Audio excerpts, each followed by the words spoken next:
Tu crois être intelligent? Non. Tu crois simplement être au-dessus des autres parce que tu réfléchis un peu plus vite ou parce qu'on t'a flatté. Mais l'intelligence n'a jamais été ce que tu crois. Elle se classe, elle se démasque, elle se juge. Et la plupart des gens échouent lamentablement parce qu'ils confondent brillance et profondeur, éloquence et domination, stratégie et impulsion.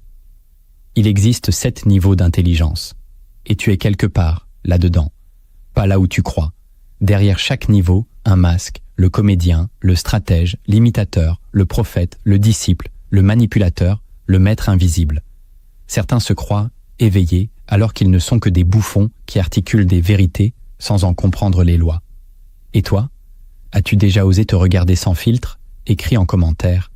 Où penses-tu te situer et pourquoi? Reste jusqu'au bout. Ce que tu vas entendre peut déraciner ton ego ou révéler ta place véritable.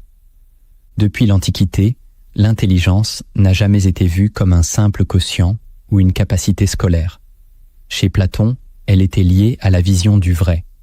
Chez Aristote, à la maîtrise des causes. Chez Machiavel, elle devenait une arme, un outil de contrôle, de lucidité froide, un moyen de survivre au milieu des fauves. Mais avec le temps, cette intelligence s'est affadie. L'époque moderne l'a diluée dans les diplômes, les opinions, les discours creux. On a confondu savoir et stratégie, mémoire et maîtrise.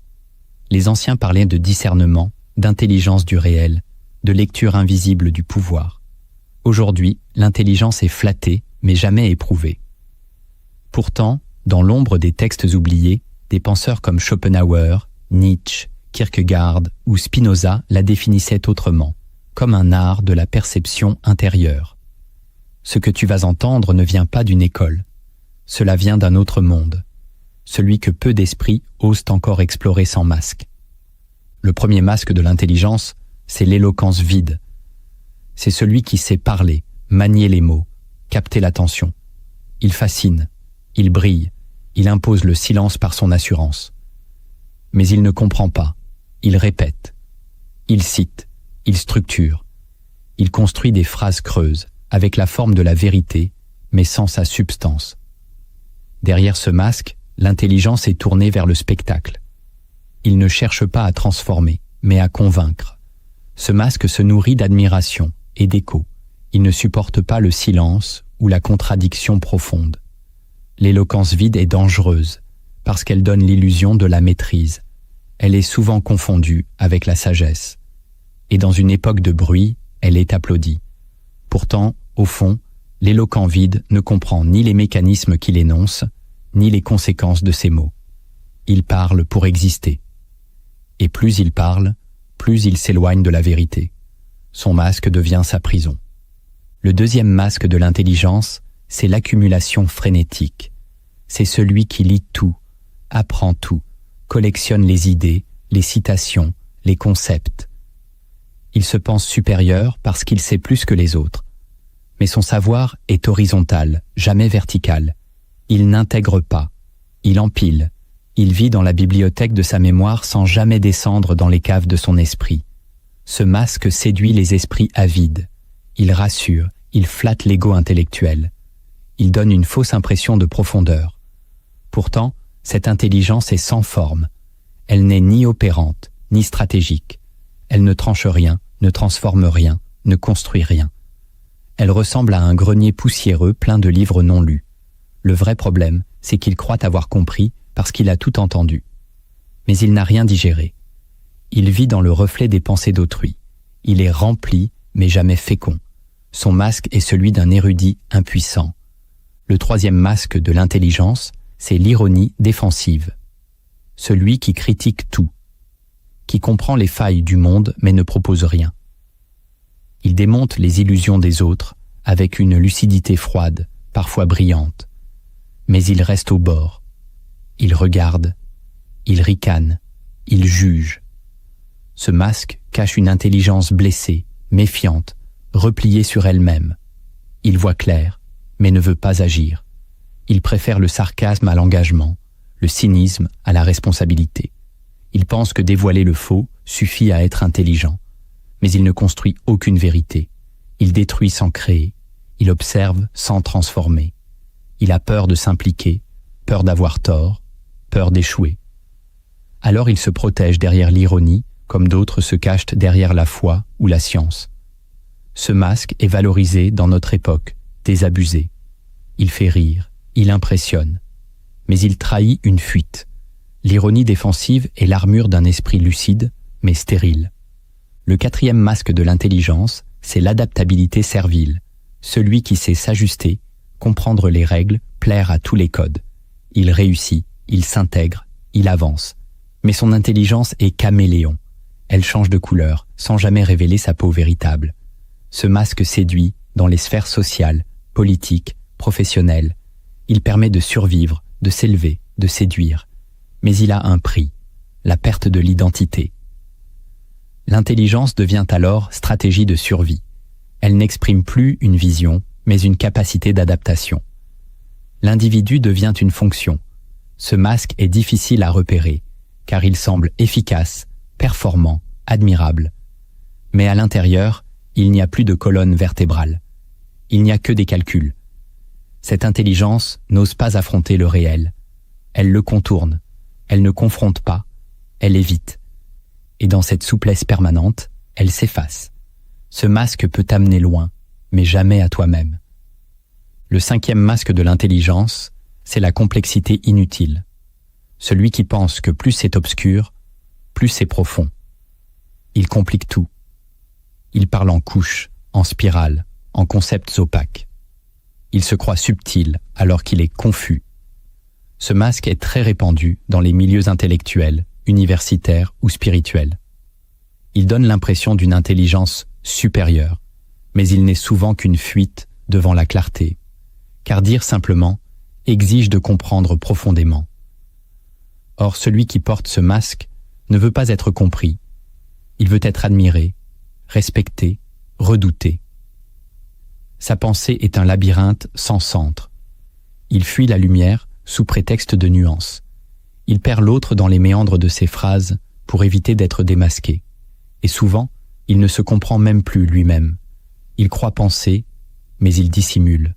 Ce masque fabrique des maîtres de l'abstraction, mais des esclaves du réel. Et l'intelligence y devient un brouillard sacré. Le sixième masque de l'intelligence, c'est la stratégie froide. Celui qui ne parle pas beaucoup, qui calcule, qui prévoit, qui attend. Il comprend les jeux de pouvoir, les failles humaines, les leviers invisibles. Il avance masqué, justement. Ce type d'intelligence est redoutable, car elle ne cherche pas à briller, elle cherche à contrôler. Elle lit entre les lignes, elle devine les intentions, elle se protège des émotions, elle ne parle que pour orienter, jamais pour se dévoiler. Mais ce masque peut devenir une prison glaciale, car à force d'observer, de planifier, de manipuler, cette intelligence oublie la vie. Elle devient paranoïaque, méfiante, seule. Elle perd le goût du risque, la spontanéité, l'intensité. Tout devient calcul, tout devient distance. Et derrière ce masque, il y a parfois un être blessé, qui a transformé sa douleur en outil de domination. L'intelligence devient alors une armure brillante, mais vide de chaleur. Elle fascine, mais elle ne guérit pas. Elle contrôle, mais elle n'aime plus. Le septième masque de l'intelligence, c'est le silence actif, celui qu'on n'attend pas, celui qui ne parle presque jamais, mais qui voit tout. Il ne cherche ni reconnaissance, ni pouvoir, ni supériorité. Il observe, il intègre, il traverse. Ce masque n'est pas séduisant, il n'impressionne pas, il semble absent, mais derrière se cache une intelligence d'un autre ordre, une intelligence qui a dépassé le besoin d'être vue. Elle agit peu, mais chaque geste est tranchant. Elle parle rarement, mais chaque mot a du poids. Elle refuse les jeux sociaux, les joutes verbales, les postures intellectuelles. Elle préfère l'action invisible, la compréhension profonde, la transformation intérieure. Ce masque n'est porté que par ceux qui ont brûlé tous les autres, ceux qui n'ont plus besoin de rôle, plus besoin de masque. C'est l'intelligence qui a vu l'échec de toutes les autres formes d'intelligence et qui a choisi le réel, brut, nu, sans effet. c'est l'intelligence nue, celle qui sait et qui se tait. Écris en commentaire lequel de ces masques t'a le plus ressemblé et pourquoi. Ce que tu crois être une pensée libre n'est souvent qu'un programme intérieur, bâti, pierre par ton histoire, tes blessures, ta culture et ton époque. Dans l'ombre de ton esprit s'élèvent des structures invisibles, des fondations mentales si anciennes que tu n'en vois plus les murs. Il est temps d'en cartographier les pièges silencieux. La première architecture invisible de la conscience, c'est le besoin d'avoir raison. Tu crois chercher la vérité, mais en réalité, tu veux gagner. Ce besoin est si profondément enraciné qu'il transforme chaque conversation en guerre, chaque désaccord en menace. Il ne s'agit plus de comprendre, mais de prouver que l'autre se trompe. Cette architecture se construit dès l'enfance, à travers les récompenses données à ceux qui donnent les bonnes réponses, à ceux qui ne doutent pas, à ceux qui brillent par la certitude. Et une fois adulte, tu continues à alimenter cette structure sans t'en rendre compte. Tu lis pour confirmer, tu écoutes pour répondre, tu analyses pour défendre ton image. Même dans la spiritualité ou la philosophie, ce besoin d'avoir raison contamine tout. Tu veux avoir la bonne interprétation, le bon angle, la vérité pure. Mais ce que tu cherches vraiment, c'est la supériorité morale. Cette architecture te piège, car elle verrouille l'accès au réel. Elle t'empêche de changer d'avis, de te déconstruire, de regarder tes erreurs comme des révélations. Elle transforme ton intelligence en outil d'autodéfense. Et tant que tu vis sous cette structure, tu resteras prisonnier d'un théâtre mental où tu es à la fois juge, acteur et spectateur.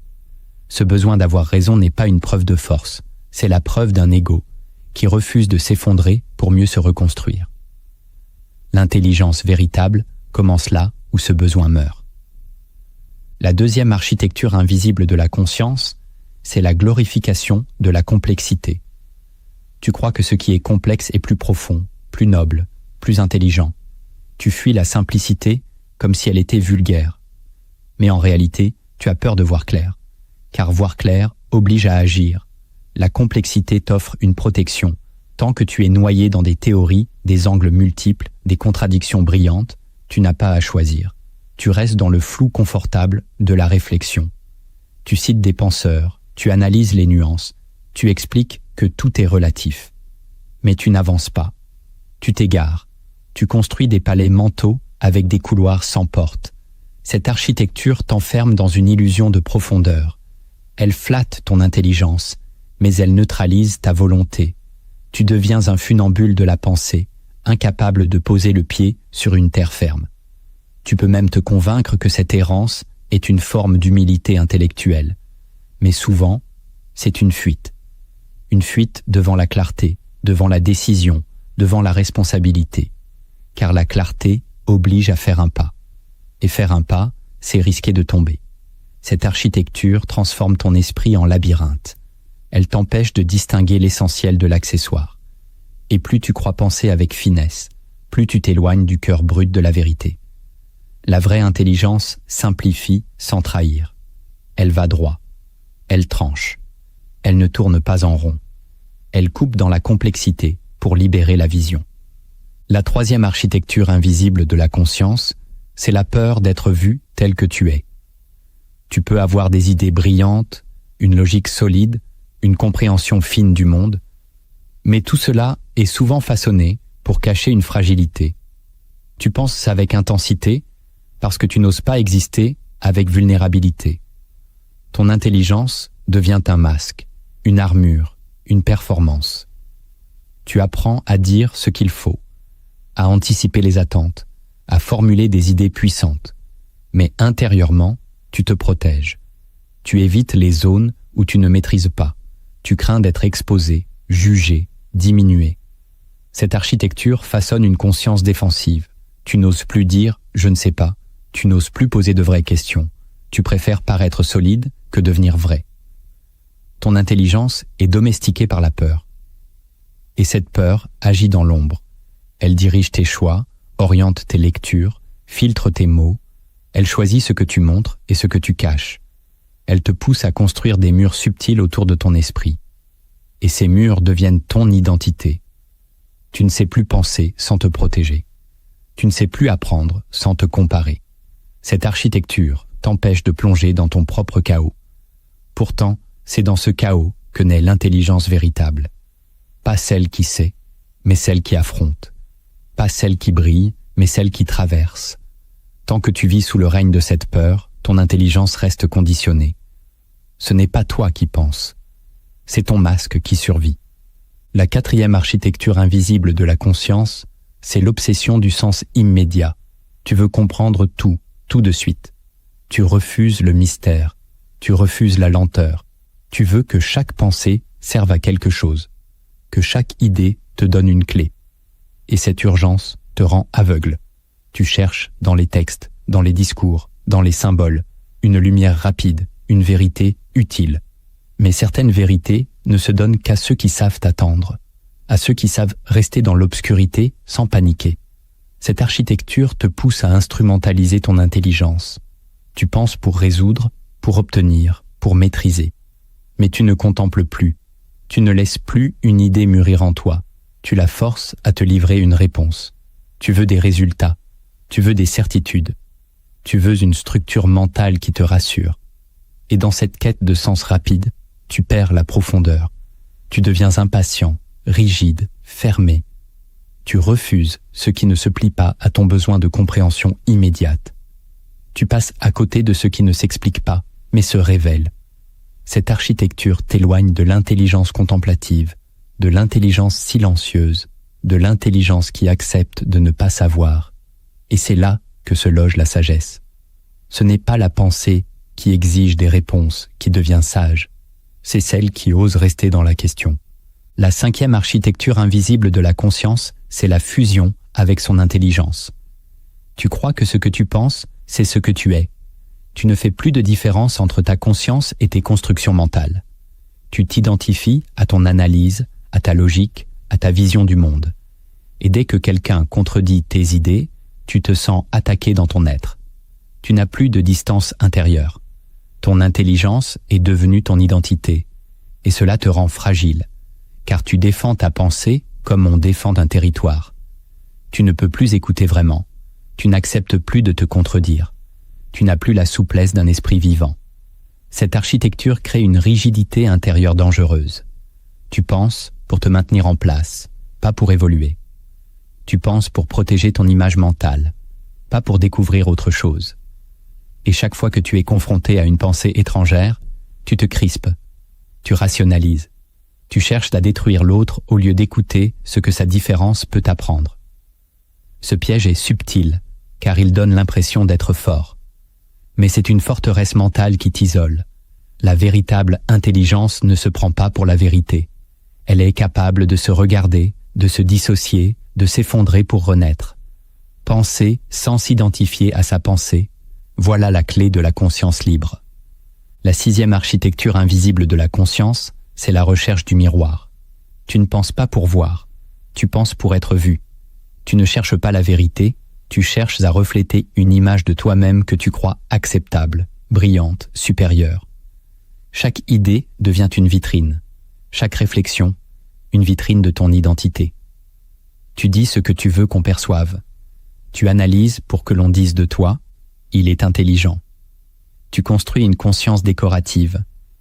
Tu passes plus de temps à penser à ce que ta pensée va produire dans le regard de l'autre qu'à explorer ce qu'elle bouleverse en toi. Cette architecture est sociale. Elle s'est ancrée à travers les réseaux, les validations, les applaudissements. Tu finis par penser pour plaire, même subtilement. Tu choisis les lectures qui te valorisent, les arguments qui te positionnent, les idées qui te différencient. Mais tout cela est calibré. Tu ne descends plus au fond, tu restes en surface brillante. Tu crois être libre, mais tu es guidé par l'image de toi que tu veux entretenir. Et cette image te dévore. Elle te prive de l'inconfort nécessaire à toute croissance. Car la pensée réelle est sale, conflictuelle, instable.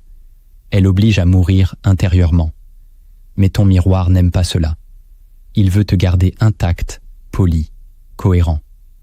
Tant que tu cherches à penser pour paraître, tu ne penseras jamais pour devenir. et il n'y aura pas de véritable transformation. Seulement un perfectionnement esthétique de ton illusion. La 7e architecture invisible de la conscience, c'est la peur de perdre le contrôle. Tu crois que ton intelligence doit tout encadrer, tout structurer, tout comprendre.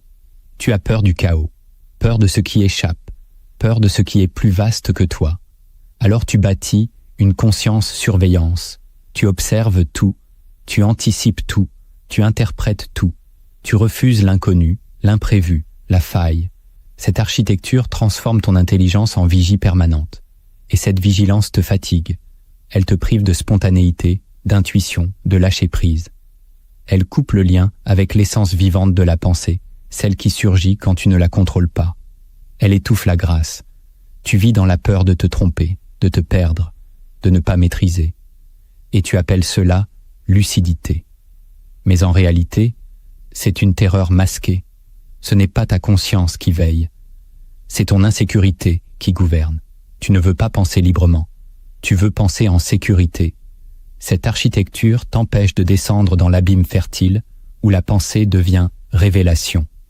Car là, il n'y a plus de garantie. Il n'y a plus de plan. Il n'y a plus de repère. Il n'y a que le feu. Et ce feu, tu le redoutes. Pourtant, c'est lui qui brûle les fausses certitudes. C'est lui qui libère la conscience de sa propre prison. Écris en commentaire, laquelle de ces structures mentales dirige encore ton intelligence sans que tu ne t'en rendes compte. Détruire un conditionnement ne demande pas de le comprendre, mais de l'éroder par l'expérience. Ce que tu sais ne suffit plus. Il faut maintenant agir contre tes propres automatismes. Ces techniques ne cherchent pas à t'améliorer. Elles cherchent à t'ébranler. Car seule l'érosion du mental hérité peut ouvrir la voie à une intelligence souveraine. La première technique d'érosion du mental conditionné, c'est l'observation sans commentaire. Elle paraît simple, elle ne l'est pas. Elle consiste à regarder, ressentir, écouter, sans formuler de jugement intérieur. Tu entres dans une pièce, au lieu de dire « c'est beau » ou « c'est mal rangé », tu regardes sans penser. Tu écoutes quelqu'un parler. Au lieu de préparer ta réponse, tu le laisses résonner sans filtre. Tu regardes ton visage dans un miroir. Au lieu de l'évaluer, tu le contemples. Cette pratique brise la mécanique automatique du mental qui commente tout. Elle te montre à quel point tu es prisonnier de ton opinion sur tout ce que tu vois. Elle te confronte à un silence mental inconfortable, mais libérateur. Car tant que tu juges, tu n'apprends pas.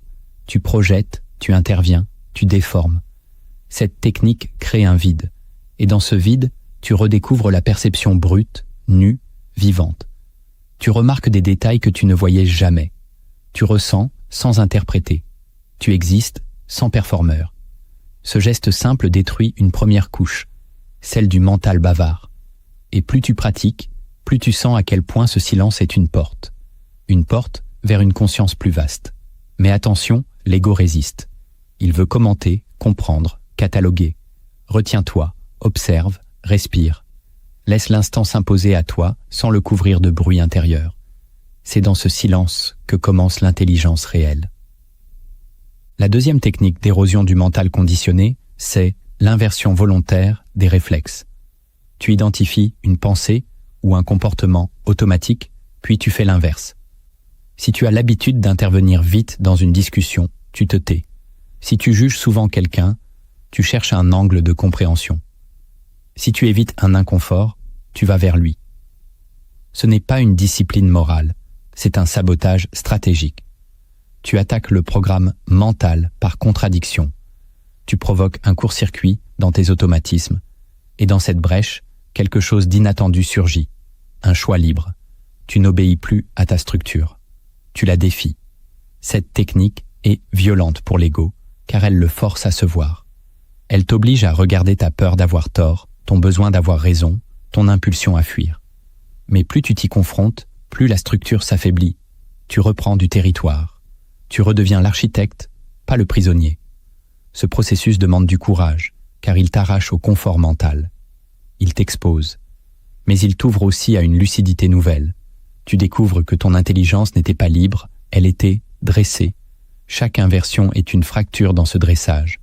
Et derrière cette fracture, il y a toi, le vrai, nu, en mouvement, en création, en transformation. C'est là que commence le feu de la conscience. La troisième technique d'érosion du mental conditionné, c'est la pause stratégique face à l'émotion. Quand une émotion te prend, colère, peur, frustration, tu ne réagis pas, tu te retires, tu n'agis pas, tu observes. Pas pour te calmer, pas pour te juger, mais pour cartographier ce qui s'active en toi. Cette pause n'est pas une fuite, c'est un acte de puissance. Elle t'empêche de tomber dans les anciens circuits. Car l'émotion est souvent le déclencheur du programme. Tu te mets en colère, tu répètes des phrases apprises, tu as peur, tu protèges ton image.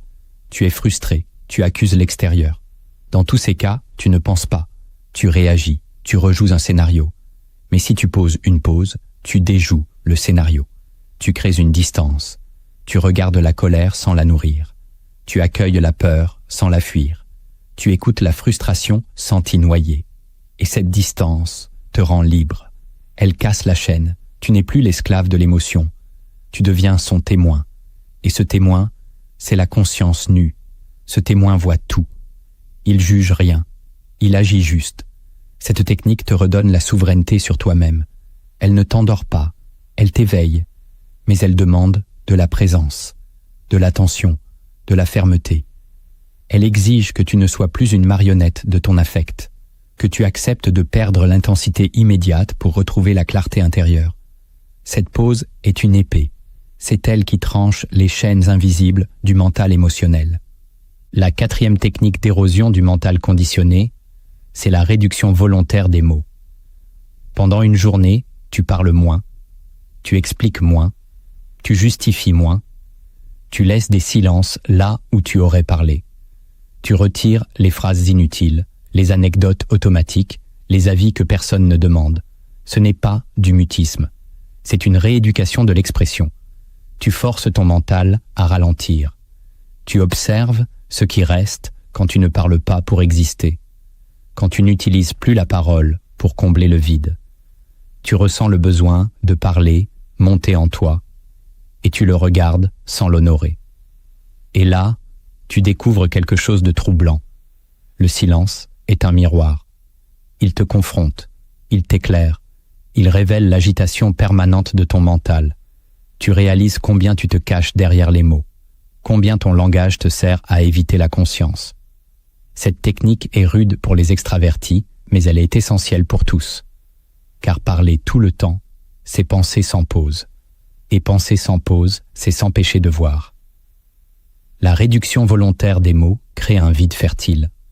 Et dans ce vide, chaque mot retrouvé devient une lame, une parole claire, une pensée affûtée. Cette technique t'apprend à te taire avec autorité. Pas pour t'effacer, mais pour redevenir maître de ta voix intérieure. La cinquième technique d'érosion du mental conditionné, c'est l'écoute inversée. Tu choisis un sujet sur lequel tu es certain d'avoir raison et tu écoutes profondément l'argumentation opposée. Tu ne réfutes pas, tu ne prépares pas de réponse, tu accueilles, tu essaies sincèrement de comprendre. Cette pratique est une violence douce. Elle ne te demande pas d'abandonner ta vision, mais de la fissurer, de voir où elle devient défense, fierté, enfermement. L'écoute inversée casse la logique de guerre mentale. Elle te montre que derrière toute idée que tu combats, il y a une expérience humaine, une logique interne, un monde que tu refuses de visiter. Et tant que tu refuses, tu restes cloisonné. Cette technique ne cherche pas à te convaincre, elle cherche à t'ouvrir. Elle ne cherche pas à te changer, mais à t'agrandir. Elle te force à reconnaître que ton intelligence, aussi brillante soit-elle, est partielle, limitée, conditionnée. Et cette reconnaissance n'est pas une faiblesse, c'est une force. C'est elle qui te libère de l'arrogance mentale. C'est elle qui t'ouvre à une pensée plus vaste, plus humble, plus féconde. L'écoute inversée est un acte de puissance tranquille. C'est le choix de grandir au lieu de gagner, d'évoluer au lieu de dominer, d'aimer la vérité plus que ton image mentale. C'est dans cet espace que naît la conscience authentique. La sixième technique d'érosion du mental conditionné, c'est l'écriture sans filtre. Tu prends un cahier et tu écris ce qui te vient, brut, sans chercher à être profond, sans te corriger, sans vouloir te comprendre. Tu écris comme on crache un poison, comme on vide une tension. tu laisses ta pensée se dévoiler dans sa forme la plus brute. Tu verras, très vite, ton mental voudra reprendre le contrôle. Il voudra structurer, censurer, formuler joliment. Ne l'écoute pas. Continue. Écris sans relire, sans t'arrêter. 10 minutes, 20 minutes. Plus tu écris, plus tu vas voir apparaître des phrases que tu n'assumes pas, des pensées que tu croyais avoir dépassées, des colères, des hontes, des désirs. C'est là que le travail commence, car cette écriture est un miroir de ce que tu refuses de penser consciemment. Elle déterre les sédiments. Elle expose les automatismes. Elle t'oblige à regarder ce que tu caches sous ta pensée brillante. Tu crois penser librement? Regarde ce que tu écris quand personne ne lit. Là, tu verras ta vérité. Et cette vérité est ton point de départ. Tu ne peux pas libérer une conscience que tu ne veux pas voir dans sa nudité. Cette technique est une saignée mentale. Elle ne te rend pas plus intelligent. Elle te rend plus réel. Et c'est dans ce réel que l'intelligence peut renaître.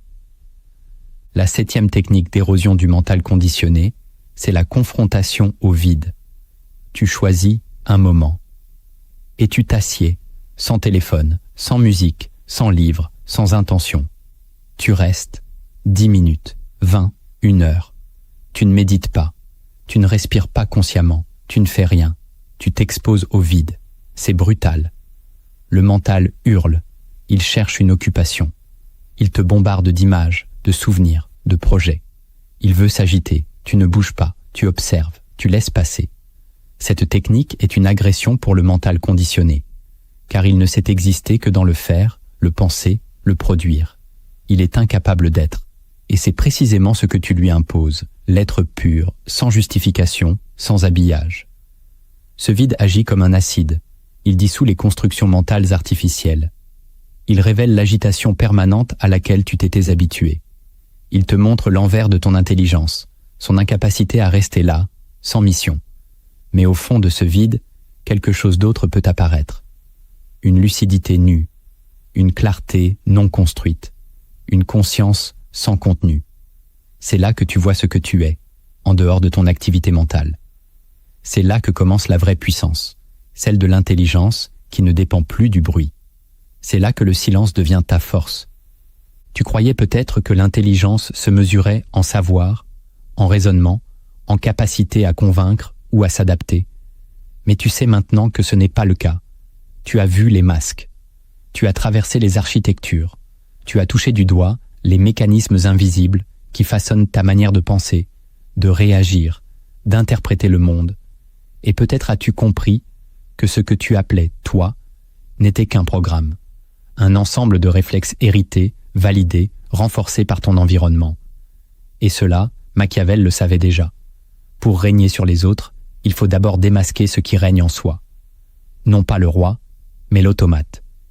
Ces techniques ne sont pas des outils de croissance, ce sont des armes de démolition. Elles ne cherchent pas à t'enrichir, mais à te dépouiller, à t'arracher à cette zone tiède où tu es capable de penser juste, sans jamais penser libre. Car la liberté mentale ne commence pas dans la connaissance, mais dans la rupture. La rupture avec les certitudes, avec les automatismes, avec les réflexes de confort. Et tu l'as vu, chaque couche arrachée fait mal. Chaque structure révélée fragilise ton image. Chaque mot, vrai, te fait perdre un peu de terrain, mais te rend plus réel. Tu n'as pas besoin de devenir plus intelligent. Tu dois devenir plus conscient, plus libre, plus tranchant. Et cela ne se fait pas par accumulation, mais par soustraction. C'est dans l'érosion que naît la forme nouvelle, dans la fissure que jaillit la lumière, dans le vide que se lève la voix silencieuse de la conscience. Alors, pose-toi une dernière question. Jusqu'à quel point es-tu prête à perdre ce que tu croyais être pour devenir ce que tu n'as jamais encore osé penser? Si cette vidéo t'a percuté, partage-la. Mais surtout, ne l'oublie pas, car les masques reviennent vite, et l'oubli est le plus ancien allié du mental conditionné.